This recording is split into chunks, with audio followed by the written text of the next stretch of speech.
بتایا تو اسی عین حکمت کے قانون کے مطابق ہے.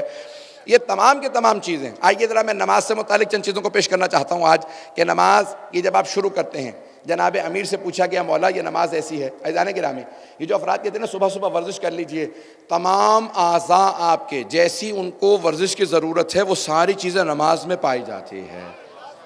کچھ افراد تو پہنچ گئے ہیں باسے.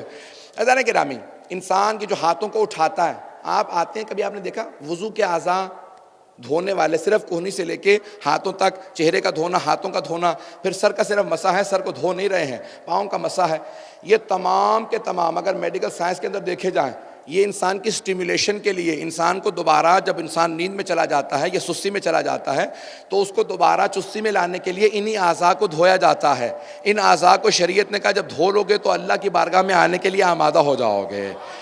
کیونکہ سستی اللہ کو پسند نہیں ہے. سستی کی حالت میں اللہ کے سامنے نہ آنا کہ نماز شروع ہو پتہ ہی نہ ہو کہ میں نماز پڑھ رہا ہوں یا کیا پڑھ رہا ہوں. عزیزان گرامی، اللہ کہتا ہے مجھے وہ آدمی پسند نہیں ہے جو میرے سامنے آئے اباسیاں لیتا ہوا نماز پڑھے. جب انسان بالکل اپنی پوری توانائی کے ساتھ، پوری توجہ کے ساتھ نماز پڑھتا ہے وہی نماز قبول ہوتی ہے. اب آئیے ذرا دنیا کے تقاضوں کے اندر قوانین کے حساب سے میں نماز کی تھوڑی سی آپ کو حکمت و فلسفہ پیش کروں گا.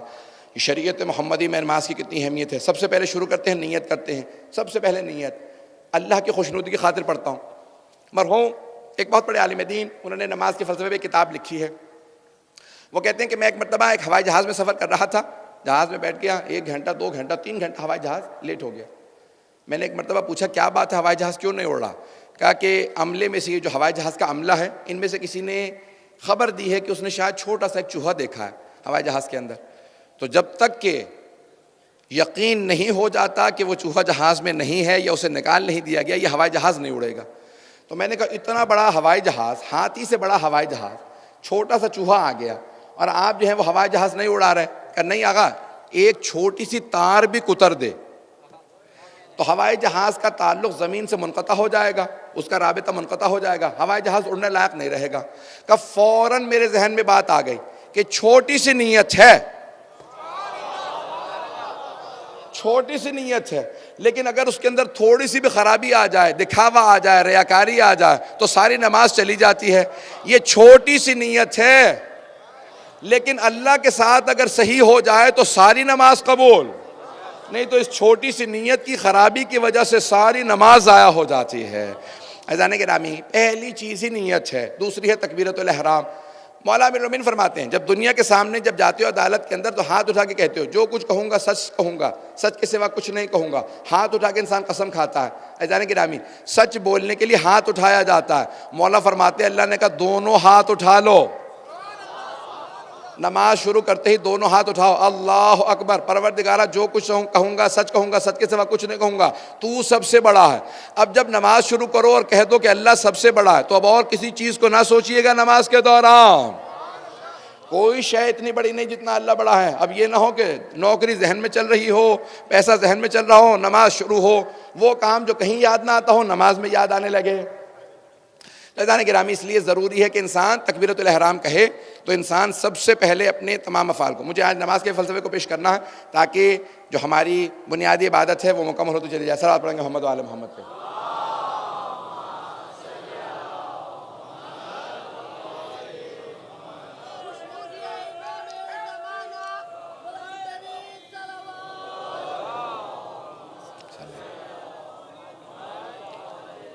میں اصل میں گرمی کا بالکل بھی عادی نہیں ہوں اور ایک آدھ مرتبہ پہلے بھی گر چکا ہوں کہیں پہ ممبر سے. تو یہ بہرحال پہلے میں نے کہا تھا کہ میں پنکھے بغیر گزارا نہیں، جتنی ہو سکے میرے خیال میں مجلس کے بعد ہی آئے گا پنکھا، تب تک میرے ساتھ چلتے رہے گا. میرے لیے بہت مشکل ہوتا ہے پڑھنا، بہت زیادہ مشکل ہو جاتا ہے. تو عزیزان گرامی توجہ میرے ساتھ رہے، میں جتنا پیش کر رہا ہوں اس کو سنتے چلے جائیے گا. عزیزان گرامی، یہ نماز اس کے مختلف حالتیں ہیں. اس تمام حالات کے اندر انسان جب تک اپنی پہلی ابتدا کو درست نہ کر لے تب تک نماز قبول نہیں ہوتی ہے. توجہ ہے میرے ساتھ؟ عزیزان گرامی، انسان نماز میں آ جاتا ہے. جناب امیر سے سوال کیا کسی نے، کہ مولا پیغمبر اسلام نے فرمایا کہ الصلاۃ معراج المومن، نماز مومن کی معراج ہے، نماز کا سب سے اچھا عمل کیا ہے؟ تو آپ نے فرمایا سجدہ.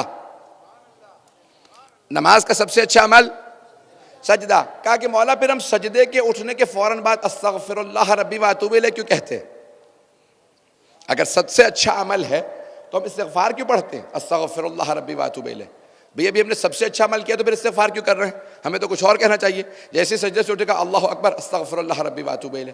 تو مولا نے فرمایا یہ سب سے سچا عمل، سب سے اچھا عمل کرنے کے بعد نہیں، نماز میں سب سے اچھا عمل سجدہ، سب سے اچھا عمل کرنے کے بعد استغفار نہیں پڑھ رہے، بلکہ اس لیے کہہ رہے ہیں استغفر اللہ ربی واتوب الیہ. میں سجدے سے اٹھا کیوں؟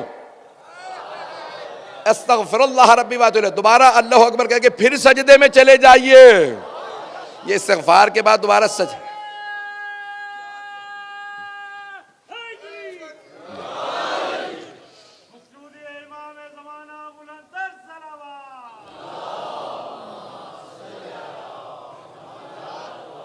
صلوات کو زحمت نہیں رحمت سمجھتے ہوئے پڑھیے.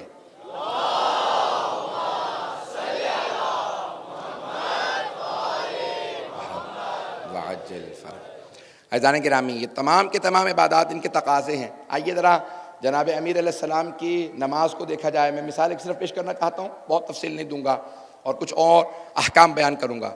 حضرت ابو درداء، روایت بڑی مشہور و معروف ہے، شاید آپ نے کسی اور خطیب سے بھی سنی ہو کبھی، کہ حضرت ابو درداء رضی اللہ عنہ صحابی رسول ہیں، جناب سیدہ کے در پہ آتے ہیں، آ کے دستک دیتے ہیں. کہا کہ بی بی میں ابھی امیر المؤمنین کو ایسی حالت میں چھوڑ کے آیا ہوں کہ ان کی روح پرواز کرنے والی تھی. جناب سیدہ نے مسکراتے ہوئے در کے پیچھے سے کہا ابو درداء کس حالت میں دیکھا تھا کہ کہہ رہے ہو کہ روح پرواز کرنے والی تھی؟ ہم ایسے اہل بیت کے ماننے والے ہیں جو دروازے سے باہر دیکھے بغیر بتا دیں دروازے پہ کون ہے. بی بی نے باہر آ کے نہیں دیکھا کون ہے، نام لے کے پکارا. کہا ابو درداء کیا دیکھا تم نے کہ تم کہہ رہے ہو کہ جناب امیر کی روح پرواز کرنے والی ہے؟ کہا بی بی مولا کے لب کانپ رہے تھے، پسینے آ رہے تھے، رنگ سرخ ہو چکا تھا، آنکھوں میں آنسو بہ رہے تھے، اور علی بس گرنے ہی والے تھے کہ میں نے سوچا کہ میں آپ کو آ کے اطلاع دے دوں کہ مولا کی روح پرواز کرنے والی. تو بی بی جانتی تھی کہ مولا کی شہادت کوفے میں ہے. فوراً کہا ابو درداء بس مجھے اتنا بتاؤ علی کہیں نماز تو شروع کرنے والے نہیں تھے؟ کہاں بی بی نماز کی تکبیرات کہہ رہے تھے، آنکھوں سے آنسو بہ رہے تھے اور مولا کانپ رہے تھے. کہا ابو درداء میں ہر روز 1000 مرتبہ علی کی یہی حالت دیکھتی ہوں. کہا جب بھی علی نماز میں آتے ہیں تو اسی کیفیت میں آ جاتے ہیں، علی نماز اسی کیفیت میں پڑھتے ہیں. علی بن ابی طالب علیہ السلام. عزیزان گرامی یہ خشیت امیر المومنین ہے، یہ معرفت کی وجہ سے ہے. میں پہنچا نہیں پایا ہوں، یہ معرفت کی وجہ سے ہے. ایک ہوتا ہے خوف کی مختلف اقسام ہیں. ایک آدمی کسی کی دہشت کی وجہ سے اس سے ڈرتا ہے. ایک مرتبہ کسی کے شکل کی وجہ سے ڈر رہا ہے. بچے کو ڈرا دیا جاتا ہے کہ بھئی وہاں پہ جن ہے، بھوت ہے. کسی کو کہتے ہیں کہ وہ آدمی معاذ اللہ خدا نہ خاصہ اچھا آدمی نہیں ہے، دہشت گرد ہے، انسان اس سے ڈرتا ہے. لیکن ایک مرتبہ کہتے ہیں یہ جوان اپنے والد سے بہت ڈرتا ہے. یہ نوجوان کا اپنے والد سے ڈرنا معرفت کی علامت ہے کہ بوڑھا باپ ہے، چل بھی نہیں سکتا، اس کا ڈرنا بتا رہا ہے یہ باپ کو پہچانتا ہے، اس کی معرفت رکھتا ہے. عزیزان گرامی یہ جوان بیٹے کا باپ سے ڈرنا معرفت کی وجہ سے ہے، اس کے ادب و احترام کی وجہ سے ہے، تعظیم کی وجہ سے ہے. آل محمد سے زیادہ اللہ کی کوئی تعظیم نہیں کرتا تھا، اس لیے آل محمد سے زیادہ نماز میں کوئی خشیت نہیں کرتا تھا. وہ تعظیم کی وجہ سے خوف و خشیت ان پہ تھی، جس کی وجہ سے وہ نماز ایسی پڑھتے تھے. عزیزان